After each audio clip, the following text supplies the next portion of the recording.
Okay guys, another unboxing video for today. Ito na. Alright, so naka-plastic lang siya. Meron siyang label. Okay naman. Check natin.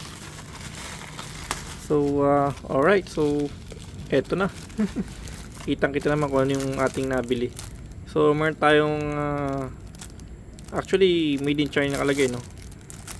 So, wala siyang nakalagay kung anong TV. Pero guys, ito ay pang Sharp na CRT. So, hindi ko lang alam kung pasok dito sa mga ibang ibang mga model ng CRT. Pero kasi yun yung nakalagay. Pero anyway, ang kailangan lang natin dito guys is yung mag-power. Ito no, power lang. The rest okay naman. So, yan guys, made in China. Ngayon, check natin to ngayon sa TV natin. So, ito guys, ito yung ating remote, Actually, na-test ko na. Gumana nga siya. So, off natin.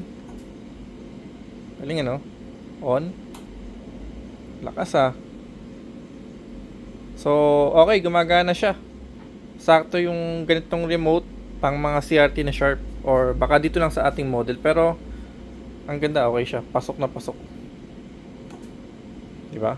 Okay guys, yun lang. And thank you for watching po.